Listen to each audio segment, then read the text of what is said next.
presenter. This lecture was scheduled for we must teach our children from whence we came, so lest we forget. So this evening, we are particularly pleased to have a member of the Ebenezer congregation delivering our 2020 lecture, and we dedicate this lecture to Reverend Dr. Wycherley Gumbs, who has joined the throngs of ancestors who have gone before. So we will continue to host these lectures, lest we forget. Thank you.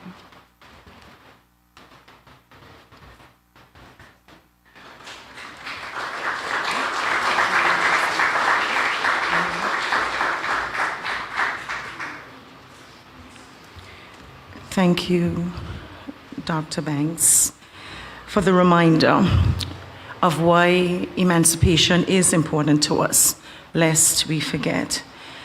I also want to acknowledge the presence of Miss Lena Gumbs, the sister of the late Dr. Reverend Wycherley Gumbs.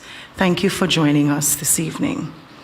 At this time, we're going to have a selection by Roots Benge. The gentlemen are all there looking well clad. They're going to come and they're going to give us a selection. And following that, we're going to have the Ebenezer Men's Fellowship with their selection.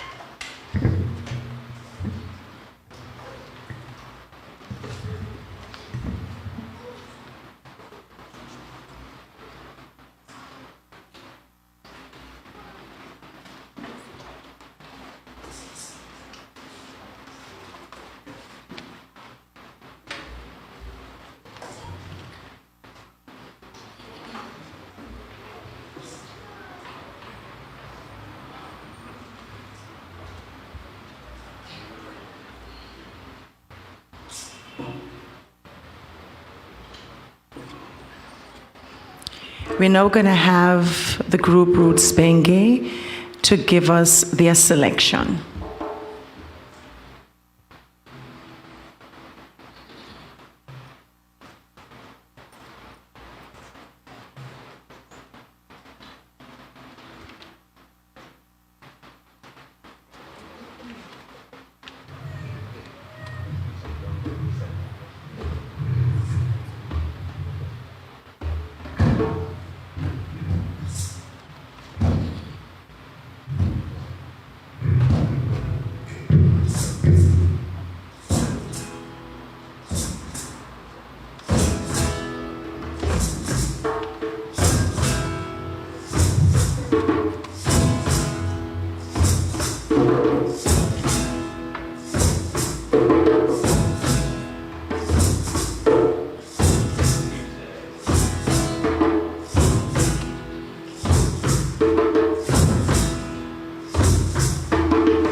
Thank you so much, gentlemen. That was fantastic. Before we have the Ebenezer Men's Fellowship do their selection, I am going to call Miss Lena Gomes to do a selection for us at this time, and then we're going to have the Ebenezer Men's Fellowship.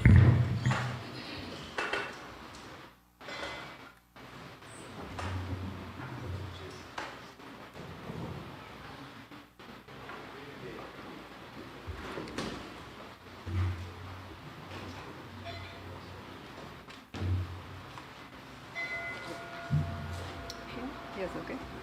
Here's okay. Yes, that's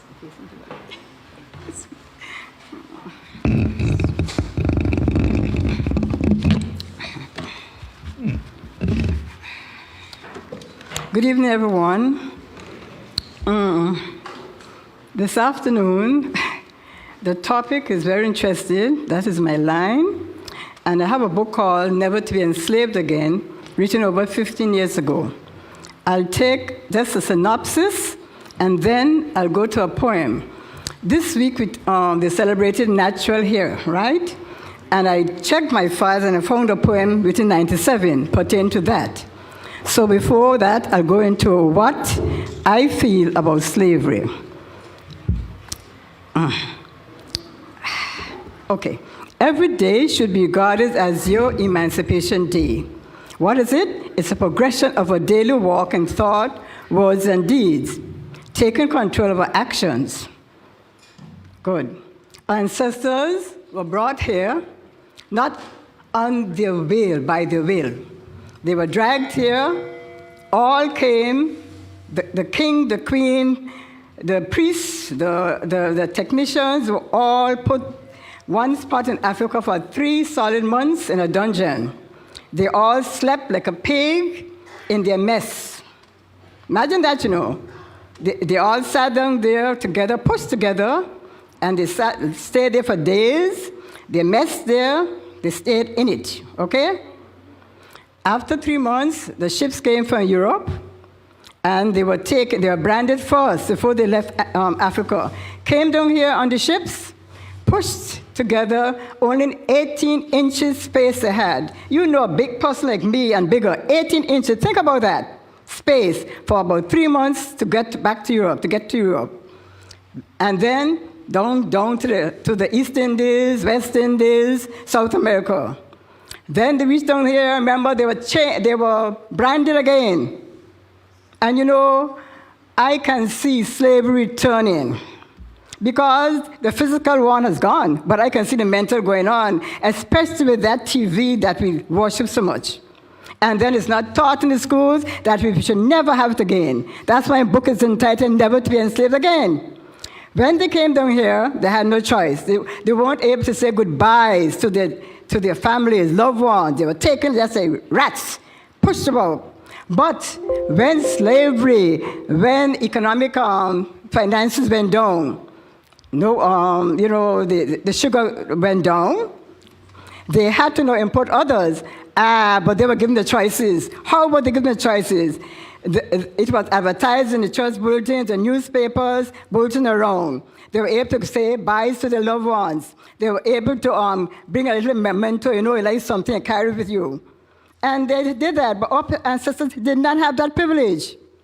And then, the worst thing of this slavery, every civilization has slavery, but ours was worse. Our culture was robbed. That means we could not practice our culture. And if you can't practice your culture, you are like food. You eat food without salt? That's exactly what happened to us. We will remember your culture is like the season of your food. Without it, your life is bland. I'll read a part now. Our ancestors were not free. They were actually chattel robots at the whims and fancies of their master. Young girls now and young people now, they're ordering from the internet and collect by the post office. And if they order article, if it's not good, they send it back. That's what our ancestors were, articles. We were animals. They regarded as animals. And most of them, some lived, there are certain type they kept outside altogether, like animals, and they lived to only 20 or 30 years. Imagine that. You get an article from America, wherever, you send it back, you get back your money. Wow, that's happened. With our people, what they did, they licked them overboard when they died, because when they go to England, the amount of people there, they weren't people, they call us chatters, animals. The amount of animals or things there, they get compensated for. Imagine that. But our ancestors got compensated for nothing. Let me remind you how the demonized planters prepared our ancestors for sale. Okay, they reached down here. How they get them to sale? What they did? They throw water on the skin, throw it off, throw on them. Then they grease them. And while they were between Africa to England, they lay down on rough boards. So all their skins were cut up, plus the beatings from the masters. So the big cuts were there. What did they do to close up the cuts? Tell me. Let me tell you. They sealed the cuts with a mix of gunpowder, lime juice, and iron rust. Can you imagine that? What our ancestors went through? Are you allowed to come back in Anguilla? I see seeds already sown. Imagine that. You have a cut, gunpowder, lime juice, and iron rust, and they can scream till Jesus Christ came. They didn't stop. Well, your duty is to honor their memory by acting dignified to elevate a race. Why are we in this dilemma? We find ourselves economic dilemma. Yes, because all the Europeans were paid millions of dollars, and our ancestors got nothing for all their work, because they were acting business developers. They didn't care about us. Okay? So during the 15th century, European economies were crippled, And the reason why Europe went down to Africa, because they were in poverty. Spain was in poverty. Portugal was in poverty. So they didn't come to get sun as they're coming now. But they're coming, as the man said, hold on to your property and will it for your children. That's Calibusonian. And I'll conclude here. The attitudes of the enslavers during the triangular trade are the very same pervading attitudes today in the 20th century. That is, the European attitude to the black people are the same thing. That is why we should continuously demand reparation, at least to show our respect and admiration for our tortured ancestors. African diaspora, I entreat you, never permit slavery to repeat and say to me over and over, never permit slavery again. Okay? Now, I heard, yeah. Yeah. You want to hear the poem? Let me read the poem. Okay, no problem. Okay. Get put on my glasses to see. Thank you, Ms. Gomes. I now present to you the Ebenezer Men's Fellowship to offer their selection.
Between my brother and my sister, all over this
Thank you so much.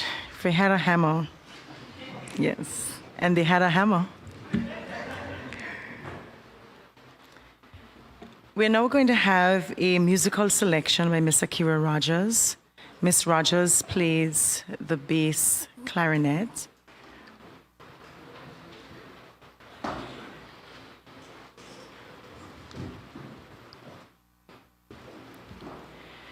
And following that, we are going to take up a special offering.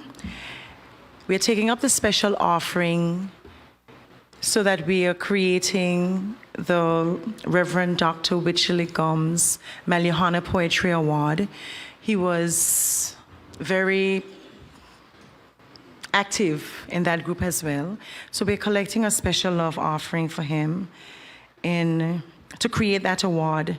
And while we're taking up that special offering, follow Ms. Rogers' presentation, I'm going to ask Mr. Vanterpool if he could play in the VIP hymn 423 that was written by Reverend Wycherley.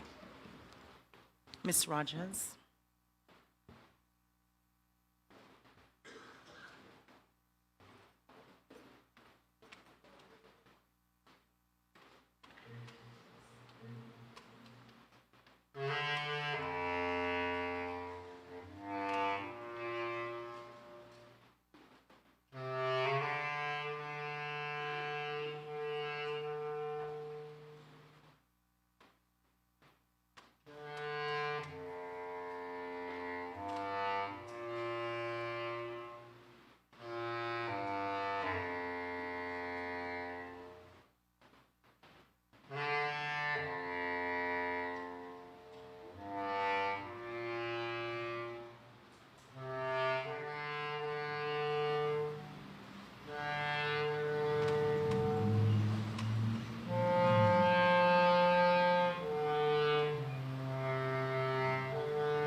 Thank you, Ms. Rogers and Mr. Vanterpool. We are now going to take up that love offering, and God's Spare Life next Emancipation lecture, I'll be playing the bass clarinet. I might be playing Mary Had a Little Lamb, but I'm a little jealous. Just saying.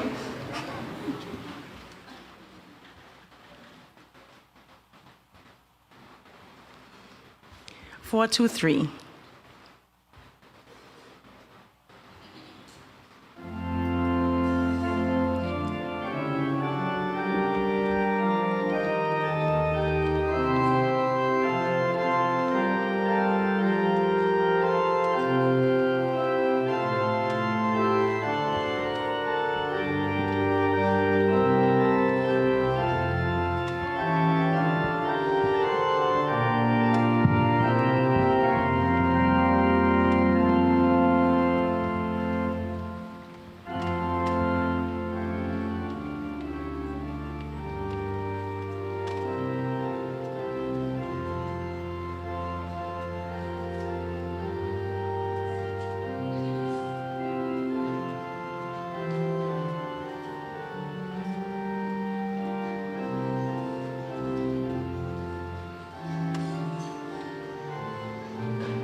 I think it is appropriate that we bless the offering. That is the custom. So let's just say a quick word of prayer. Father, we thank you for this gift, and we thank you for the legacy that is going to be used to create. In Christ's name, amen. We're now going to have the National Choir do a selection for us. I thought I could remember the name of the song, but since I know the name, I just can't pronounce it well. So I will just let them sing it for you, and you will hear the National Choir.